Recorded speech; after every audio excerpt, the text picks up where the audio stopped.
Cops enter an abandoned house only to find a hidden secret. What seemed like an ordinary home in Tijuana, Mexico ended up housing a huge secret. A part of the house was hidden from everyone and was something that seemingly came out of The Lion, the Witch, and the Wardrobe. What could a normal-looking house be hiding? And was the secret an illegal one? When the authorities got wind of the secret, they went to investigate. What they ended up finding made their jaws drop. On the outside, the house showed nothing out of the ordinary.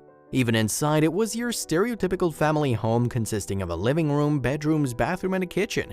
What is there to suspect? Aside from being in a not-so-great part of Mexico, there was no reason for the authorities to suspect the homeowners were doing anything wrong, or hiding anything from them or the rest of the public. But what they found was far from ordinary. Let's start at the beginning. Tijuana is a border city in Mexico and is the largest city of both Baja California and the Baja Peninsula, meaning the population is quite large and it's no stranger to crime. The Tijuana Cartel is a well-known crime organization after all. From 2007 to 2010, the city experienced an unusually high violent crime rate, everything from gang violence to human and drug trafficking. Could the secret be part of the crime-related issues going on around the city? Think of The Lion, the Witch, and the Wardrobe, and you have the mysterious wardrobe that was found by Mexican police. If you're not familiar, the fictional story follows 4 siblings who get teleported from one world to another through a mystical wardrobe. What if we told you that someone felt like making fiction a reality? We're not talking someone role-playing Lucy and pretending their stuff satyr is real. We're talking something that will keep the cops sleeping with one eye open for the foreseeable future. People in town knew about the wardrobe, but what it was hiding inside was a whole other mystery no one could figure out. Too bad mysteries have a way of coming into the light eventually. It was morning when the house was surrounded by authorities. The low-key part of town had never seen so many officers at once. That meant that there was something definitely illegal in the house. There would be no other reason for them to all be here. The search begins. You'll never believe what they find. The officers entered the home and started their search. When one came across the wardrobe in one of the bedrooms, he didn't think twice about it. What's strange about a closet type thing being in a bedroom? People need a place to put their clothing. Then he opened it and what he found wasn't exactly clothing. There was nothing inside the wardrobe, it was completely empty. Why have an empty wardrobe in an otherwise full house? It didn't make sense. When it comes to secret passageways, people usually picture outdoor tunnels that are located underneath sheds or maybe even storm shelters. But inside wardrobes in a house? That's new territory. What could possibly warrant having a tunnel inside a house? Something like that is just begging to be looked into by the police. A hidden passage screams secrecy.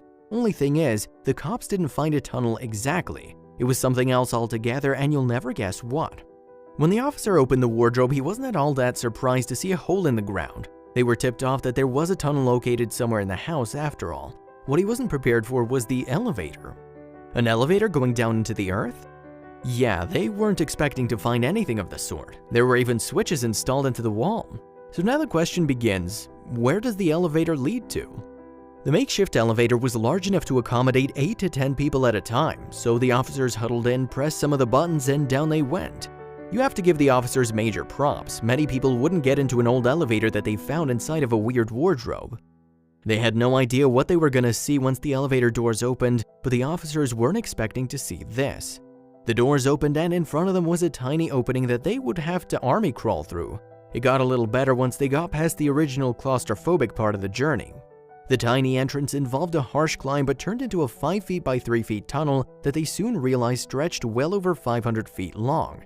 It was large enough for a man to walk through and so they started their journey.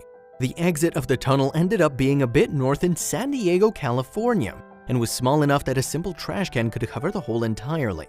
It was located in the back of a pallet warehouse, which wasn't entirely unusual. Smugglers often buy legitimate businesses to disguise their real money-making operations. Now that they found the smuggling route, all the authorities needed to do was catch the people behind the trafficking ring with drugs. So they waited and waited and they waited some more. Finally, the officers spotted a truck heading towards central San Diego. Knowing they needed probable cause to search the vehicle, they, you guessed it, waited. It wasn't until they saw the truck being loaded with boxes that they finally took action. Lucky that they did because the truck was filled to the brim with drugs. If the authorities hadn't stopped them, those drugs would have been across the border in no time. Inside the truck, the officers found an impressive assortment of illegal narcotics. In total, it contained 1 ton of white powder and more than 7 tons of other substances. Granted, this wasn't the largest tally of drugs that the authorities had ever confiscated before, but it was still an impressive amount. Now, the officials had the secret tunnel to smuggle the drugs and the actual drugs that were being transported to Mexico. All that was left to do was question the suspected smuggler.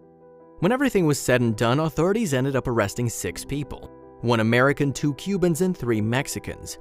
In large busts such as this, it's common for people to be working on either side of the border. Eventually, Border Patrol agents released photos of the tunnel to the public, along with details of its construction. We're not sure if that was smart. Wouldn't other smugglers trying to recreate the tunnel for their own purposes? Authorities couldn't believe how elaborate the tunnel was. The smugglers had thought of everything that could go wrong and everything that you'd need during an underground journey. They'd installed electricity, a ventilation system, and even water pumps in case of flooding.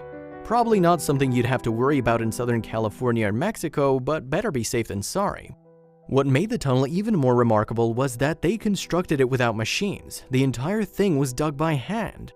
For months, this tunnel served as a way to effectively smuggle tens of millions of dollars worth of illegal drugs to and from Mexico. The authorities were none the wiser, mainly due to its location.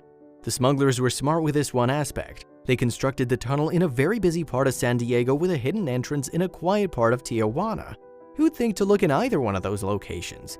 They made it nearly impossible to find.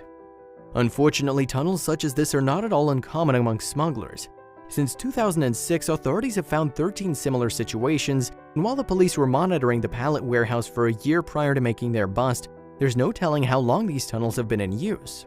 For all the authorities know, the tunnels could be part of El Chapo's empire, the escape artist extraordinaire. The drug lord loved his intricate tunnel systems after all. Well-constructed tunnels were all part of a smooth-running operation for Joaquim Guzman Loera, better known as El Chapo. In 2014, authorities released photographs of some of the more intricate escape tunnels that he'd had in his various hideouts. They were nothing less than ingenious. It's no wonder he was able to escape officers for as long as he did. El Chapo and his men were even able to construct one underneath his shower cell, offering him a quick escape from prison. Sophisticated tunnels, much like the ones constructed by El Chapo, are becoming more and more common among smugglers. In 2013, a super tunnel was located, bringing with it a totally new angle to smuggling routes. The super tunnel was the length of 6 football fields and had reinforced walls, lighting, ventilation, and an automated track system for easy transport. Smugglers could quickly drop the drugs into a cart that would automatically go down the tunnel. They no longer had to personally walk it. A tunnel such as the super tunnel isn't easy to construct. It can cost up to hundreds of thousands, even millions of dollars. Then again, one successful run and the tunnels kind of pay for themselves. But authorities have found that these tunnels have other uses too. They can be used to provide passage for illegal immigrants. Taking care of 2 problems at once, these immigrants sometimes offer to transport narcotics in exchange for passage. Since 1990, authorities have uncovered 115 tunnels connecting Mexico to the United States, with 11 being post-September 11, 2001. After the 9/11 attacks, extra security measures were put in place to sway away any illegal activity.